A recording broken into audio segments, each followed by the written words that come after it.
Hello guys, welcome back to my channel Kunjammatti. So guys, ഒരു coin event game play ആണ് കേട്ടോ guys ഇടാൻ പോകുന്നത്. അപ്പോൾ ഇതിൻ്റെ റൂൾസൊക്കെ ഞാൻ ഇന്നത്തെ വീഡിയോസൊക്കെ പറഞ്ഞിട്ടുണ്ട് ഗൈസ്. ഓക്കെ, അപ്പോൾ ഗൈസ്, നമ്മുടെ സ്പെയിൻ ലോകകപ്പ് ഉയർത്തി ഗൈസ്. അർജൻറ്റീന ഫൈനലിൽ 1-0 തോറ്റു ഗൈസ്. എക്സ്ട്രാ ടൈമിലെ 106-ാം മിനിറ്റിലാണ് ഫെർണാൻ ടോറസാണ് ഗോൾ അടിച്ചത്.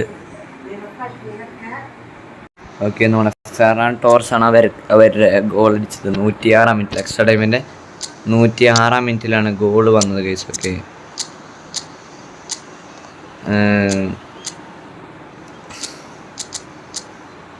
അത് നല്ലൊരു ബോൾ വെച്ച് കൊടുത്തു മറ്റവന്. 341 ഡിജേഷൻസ് 4-1-2 ലോങ് കൊടുക്കാണ്ട് 341. നമുക്കിത് പറയാം. ഓക്കെ, അവന് നല്ലൊരു ബോളാണ് വെച്ച് കൊടുത്തത്, ലോങ് ബോള് നമ്മുടെ നിക്കോ വില്യംസ് അത് ഹെഡ് ചെയ്ത് ഫെറാൻ ടോറസിനെ കൊടുത്തു. എല്ലാവരും വിചാരിച്ചു പന്ത് പോകുന്നതാണ്. മൊളീന നിക്കോ വില്യംസിനെ കൈ കൊണ്ട് പുഷ് ചെയ്തു. അപ്പോൾ മൊളീന വിചാരിച്ചു പന്ത് പോകുന്നു. നിക്കോ വില്യംസ് ചാടി ഹെഡ് ചെയ്ത് അവനെ കൊടുത്തു. ഫെറാൻ ടോറസ് ഫ്രീ ആയി. ഗോളി പോസ്റ്റിലുണ്ടായിരുന്നില്ല, ബോംബടിച്ച് കയറ്റി. വല കീറണ ഒരു അടിയാണ് അടിച്ചത്. അങ്ങനെ 106-ാം മിനിറ്റിലാണ് എക്സ്ട്രാ ടൈമിൽ അവർ ഗോൾ അടിച്ചത്. ഫെറാൻ ടോറസാണ് വില്ലനായി വന്നത് അർജൻറ്റീനയ്ക്ക്. പക്ഷേ ഇന്നത്തെ കളി എന്ന് പറഞ്ഞാൽ അർജൻറ്റീന ഇന്നലെ ഭയങ്കര മോശം കളിയായിരുന്നു കേട്ടോ ഗൈസ്. പന്ത് പോലും കിട്ടണില്ല. മെസ്സിയൊക്കെ പന്ത് കിട്ടിയത് അവസാനം ഗോളടിച്ച് കഴിഞ്ഞിട്ട് അവസാനത്തെ ഒരു 10 മിനിറ്റാണ് അർജൻറ്റീന ആകെ കളിച്ചിട്ടുള്ള കളിയിൽ. 10 മിനിറ്റ് കളിച്ചിട്ടുള്ളത്. അപ്പോഴാണ് മെസ്സി ഇറങ്ങി വന്ന് പന്ത് സ്വീകരിച്ച് കളിച്ചത്. അതുവരെ മെസ്സിനൊന്നും കണ്ടിട്ടും കൂടി ഇല്ല അർജൻറ്റീന. അതുവരെ ഞാൻ കണ്ടത് സ്പെയിൻ 20 അറ്റംപ്റ്റ് ഓൺ ടാർഗറ്റ് വെച്ചാൽ Argentina 0. Spain 12 shot on target വെച്ചാൽ അർജൻറ്റീന 0. ഇന്നലെ നമ്മുടെ രക്ഷകനായി നമ്മുടെ എമി മാർട്ടിനസ് ആണ്. അല്ലെങ്കിൽ ഒരു 5 എണ്ണമൊക്കെ കയറുന്നതായിരുന്നു. എമി മാർട്ടിനസ് ഇല്ലെങ്കിൽ അർജൻറ്റീന 5-0 തോറ്റാനെ. തീരെ കളിക്കുന്നില്ല ഗൈസ്. ഇന്നലെ ഭയങ്കര മോശം കളിയായിരുന്നു കളിച്ചത്. അർജൻറ്റീന ചിത്രത്തിലേ ഇല്ല എന്ന് വേണം പറയാൻ. പിന്നെ ഏറ്റവും തിരിച്ചടി ചെയ്ത ലിസാൻഡ്രോ മാർട്ടിനസ് 40-ാം മിനിറ്റിൽ കയറിപ്പോയി പരിക്കായിട്ട്. അപ്പോൾ വലിയ കുഴപ്പമുണ്ടാകുന്നില്ല, ഒറ്റമിൻറ്റി വന്നിട്ടുണ്ടായിരുന്നു. പക്ഷേ ഏറ്റവും വലിയ പണി കിട്ടിയത് ക്രിസ്ത്യൻ റൊമേറോ പരിക്കായി പോയപ്പോഴാണ് പണി കിട്ടിയെന്ന് മനസ്സിലായത്. അപ്പോൾ എനിക്കൊക്കെ നല്ല പേടി വന്നിട്ടുണ്ടായിരുന്നു. റൊമേറോയും ഇല്ല, ലിസാൻഡ്രോ മാർട്ടിനസും ഇല്ല. പിന്നെ ഇന്നലെ ഞാൻ ലൗത്താരോ മാർട്ടിനസിനെ ഇറക്കിയുമില്ല. അത് സ്കലോണിക്ക് പറ്റിയൊരു മണ്ടത്തരായി. മെസ്സി 2 ഗോൾ അടിച്ച് എംബാപ്പയുടെ ഒപ്പം എത്താമെന്നല്ല, ഒരു ഗോളല്ല, പന്ത് പോലും അരിക്ക് മെസ്സിക്ക് കിട്ടിയില്ല എന്ന് വേണം പറയാൻ. അവസാനം ഇറങ്ങി വന്ന് കളിച്ച് ഒരു ചാൻസ് ഉണ്ടാക്കി. പക്ഷേ എന്താ കാര്യം, നമ്മുടെ സ്പെയിൻ 2026 ലോക ചാമ്പ്യന്മാരാണ് guys. Congratulations for Spain team. Spain അർഹിച്ച കപ്പ് തന്നെയാണ്. അവർ തന്നെയാണ് കളിച്ചത്, അവർ തന്നെയായിരുന്നു ബ്രില്യൻ ടീം. ഓക്കെ, അപ്പോൾ നമ്മുടെ കളി ഇവിടെ എന്തായാലും സ്റ്റാർട്ട് ചെയ്യുന്നത് ഗൈസ്. ഉസ്മാനെ, ഡെമ്പെല്ലെ, ചുവമേനി, മെക്സിം, ഓക്കെ, ഒട്ടമെൻഡി, ലൗത്താരോ, നിക്കോപാസ് ഞാൻ പോയി. നിക്കോപാസ് പരഡേസ്. പിന്നെ ഏറ്റവും വലിയ തിരിച്ചടി കിട്ടിയത് നമ്മുടെ എൻസോ ഫെർണാണ്ടസ്. അതാണ് ഏറ്റവും വലിയ തിരിച്ചടി കിട്ടിയത്. എൻസോ ഫെർണാണ്ടസിനെ 93-ാം മിനിറ്റിൽ റെഡ് കാർഡ് കിട്ടിയതാണ് ഏറ്റവും വലിയ തിരിച്ചടിയായി. പരഡേസ്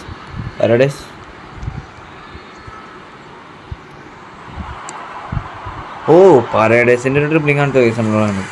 എൻസോ ഫെർണാണ്ടസ് 2 യെല്ലോ മേടിച്ച് റെഡ് കാർഡ് മേടിച്ച് പോയി. ഇന്നലെ അർജൻറ്റീന മൊത്തം ഫൗള് കളി. അവർക്ക് ഒരു യെല്ലോ കാർഡ് പോലും ഇല്ല കേസ്. അർജൻറ്റീന വെറുതെ ഫൗളും കളി കളിച്ചിട്ടാണ്. പാരഡൈസിനും ഉണ്ടായിരുന്നു യെല്ലോ കാർഡൊക്കെ. എൻ്റെ പേടി പാരഡൈസ് പോകുന്നായിരുന്നു റെഡ് മേടിച്ചിട്ട്. പക്ഷേ എൻസോ ഫെർണാണ്ടസിന് പോയത്. അത് രണ്ടാമത്തെ യെല്ലോ കാർഡിനുള്ളത് ഫൗൾ തന്നെയാണ്. പക്ഷേ യെല്ലോക്കുള്ള ഫൗൾ ഉണ്ടോ എന്ന് ചോദിച്ചാൽ എനിക്കില്ല എന്ന് വേണം പറയാൻ. എന്ന് വെച്ചാൽ കുബാർസീൻ്റെ ഒരു പറന്നുള്ളൊരു വീഴ്ചയിലാണ് റെഫറി വീണ് പോയത്. റെഫറിയുടെ ആ ഒരു മൈൻഡിൽ യെല്ലോ കാർഡാണ് വന്നത്. അത് അവൻ്റെ ഒരു ടാക്റ്റിക്കൽ അഭിനയം എന്ന് വേണം പറയാൻ. ഫൗൾ തന്നെയാണ്, പക്ഷേ പറന്ന് വീണ സംഭവം അതിലുണ്ടായിരുന്നില്ല. അപ്പോൾ അത് കുബാർസീൻ്റെ പ്ലാൻ തന്നെയാണ്. അവൻ്റെ ബുദ്ധി, അവൻ നന്നായി തന്നെ അത് ഇതെങ്ങടെ മാക്സിമം അടിച്ചത് ഗൈസ്. ഫ്രാൻസിൻ്റെ പുറത്തോട്ട് അടിച്ചത്.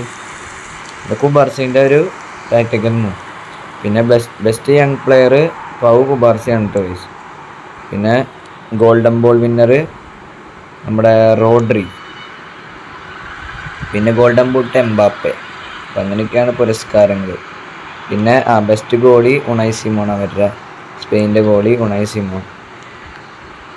അപ്പം അങ്ങനെ ഒരു ഗോള് മാത്രം ഉണായ് സിമോൺ പോസ്റ്റിൽ കൺസിഡർ ചെയ്തിട്ടുള്ള ഈ വേൾഡ് കപ്പിൽ. അവരുടെ ഡിഫൻസ് ആയാലും ഭയങ്കര സ്ട്രോങ്, ഗോളി ആയാലും സെറ്റ് തന്നെയായിരുന്നു. ബെറ്റിസ്റ്റൂട്ട. മെസ്സി പാസ് നോക്കി. അപ്പോൾ എന്തായാലും നമുക്ക് ഫൈനലിനെ കുറിച്ചുള്ള സംസാരം നിർത്താമല്ലേ, ഇനി കളിയിലോട്ട് വരാം.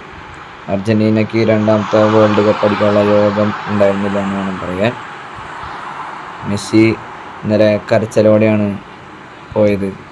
മെസ്സി നന്നായി വിങ്ങി പൊട്ടി കരഞ്ഞിട്ട് തന്നെയാണ് സ്റ്റേഡിയം വിട്ടത്. ഇങ്ങനെയല്ല ഞങ്ങൾ മെസ്സിനെ കൊണ്ട്. Okay goals. ഫസ്റ്റ് ഗോൾ അടിച്ചു നമ്മൾ. എന്തായാലും അവൻ്റെ ഡിഫൻസ് മിസ്റ്റേക്കാണ്. ബെറ്റിസ്റ്റൂട്ട അത് കിട്ടും ഞാൻ വിചാരിച്ചല്ല. ഓക്കെ, മെസ്സി ഇന്നലെ കരഞ്ഞിട്ടാണ് പോയത് ഗൈസ്. ഇങ്ങനെയുള്ളൊരു മടക്കല്ല ഞങ്ങൾ മെസ്സിയുടെ നിന്ന് പ്രതീക്ഷിച്ചത്. കഴിഞ്ഞ വേൾഡ് കപ്പ് സന്തോഷത്തോടെ കരഞ്ഞെങ്കിൽ ഈ വേൾഡ് കപ്പ് ശരിക്കും വിഷമത്തോടെ തന്നെ കരയേണ്ടി വന്നു നമ്മുടെ മെസ്സിക്ക്.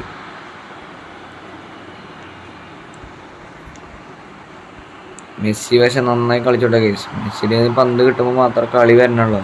പിന്നെ മെസ്സിക്ക് മാത്രം പന്ത് എന്നിട്ട് കയ്യിൽ വെക്കാൻ പറ്റുള്ളൂ. ബാക്കി എല്ലാവരെയും പന്ത് കിട്ടുമ്പോഴും അപ്പം തന്നെ കൊണ്ടുപോയി പന്ത് കളയണം ബാക്കി എല്ലാവരും. അതാണ് ഉസ്മാനെ ഡെംബേലെ ഗൈസ്. ഡെംബെല്ലെ ഗൈസ്, ഉസ്മാനെ ഡെംബെല്ലെ. Okay 1-1 guys, 1-1.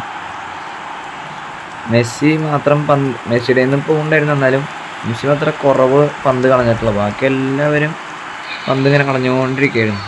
മെസ്സി കരഞ്ഞിട്ടാണ് മടങ്ങിയത്. കാരണം മെസ്സി ഇനി വിരമിക്കുന്നതാണ് തോന്നുന്നുണ്ട്. കാരണം മെസ്സി കരഞ്ഞാൻ തോന്നുന്നുണ്ട്. പിന്നെ 2 വേൾഡ് കപ്പ് അടിച്ചാലാണെങ്കിൽ സൂപ്പർ ബാലൻഡോർ ഏകദേശം മെസ്സിക്ക് ഉറപ്പിക്കായിരുന്നു. പക്ഷേ ഇതിപ്പോൾ ഇനി പെലയ്ക്ക് 2 വേൾഡ് കപ്പ് ഉണ്ട് ഗൈസ്. വാസമുണ്ട്. വേറുണ്ട് മെസ്സിക്കൊരു വിഷമമുണ്ട്. ചിലപ്പോൾ ഇനി അടുത്ത വേൾഡ് കപ്പ് കളിക്കുമെന്ന് അറിയില്ല. മെസ്സിയുടെ തന്നെ ഈ 4 കൊല്ലത്തെ കളി എങ്ങനെയുണ്ടെന്ന് വിലയിരുത്തിയിട്ടാവും അടുത്ത വേൾഡ് കപ്പ് കളിക്കുകയോ ഇല്ലയോ എന്ന് തീരുമാനിക്കുക. എന്തായാലും മാറ്റങ്ങളൊന്നും വേണ്ടല്ലോ, കളിച്ചോക്കാം. 1-1 അങ്ങനെ വേൾഡ് കപ്പ് കഴിഞ്ഞു കഴിച്ചു. 2026 ഫിഫ വേൾഡ് കപ്പ് ഇന്നലെ കഴിഞ്ഞു. ഡൊണാൾഡ് ട്രംപൊക്കെ കളി കാണാതിരിക്കണ്ടായിരുന്നു. ട്രംപൊക്കെ വന്നിട്ടുണ്ടായിരുന്നു. പിന്നെ മോഹൻലാലൊക്കെ അവിടെ ഉണ്ടായിരുന്നു, നമുക്ക് അറിയാമല്ലോ. അപ്പോൾ വേൾഡ് കപ്പ് അങ്ങനെ ഇനി 2030 ഇനി കഴിച്ചു. 4 കൊല്ലം നമുക്ക് വേൾഡ് കപ്പ് ഇല്ല. വേൾഡ് കപ്പ് പ്രമാണിച്ചിട്ടാണ് നമുക്കിന്ന് മുടക്ക് തന്നത് VD സതീശൻ. പക്ഷേ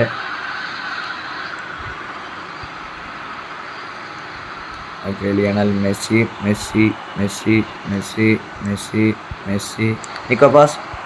നല്ലൊരു കളിയായിരുന്നു കേസ് മെസ്സിയുടെ. ഡിസൈർ ഡുവേ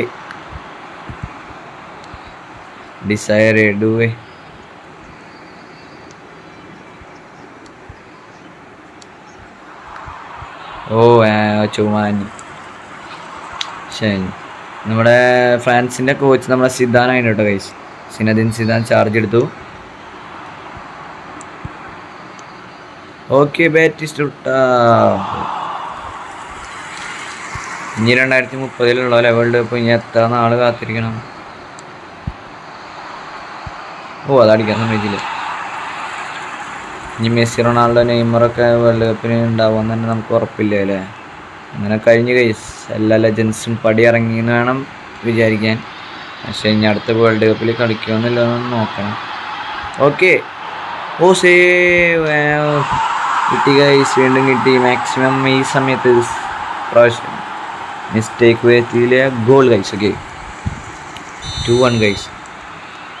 അലൈൻ സെയിൻ മാക്സി കളി അഫിയൊക്കെയാണ് ഇപ്പോൾ. സോ ഗൈസ് നമ്മൾ ആ കളി തോറ്റുണ്ട് ഗൈസ്. നമ്മുടെ വീട്ടിൽ ആൾ വന്നപ്പോൾ നമ്മൾ പക്ഷേ പോസ് ചെയ്താണ്. അപ്പോൾ കളി കഴിഞ്ഞ് നമ്മൾ 2-1 തോറ്റു ഗൈസ്. ആ മാച്ച് ഹിസ്റ്ററി ഒന്ന് കാണിച്ചു തരാൻ പറ്റുമെന്നുള്ളത് നോക്കാം ഗൈസ്. ഓക്കെ 2-1 നമ്മൾ തോറ്റത് കണ്ടോ ഗൈസ്. 2-1 തോറ്റു. So guys bye.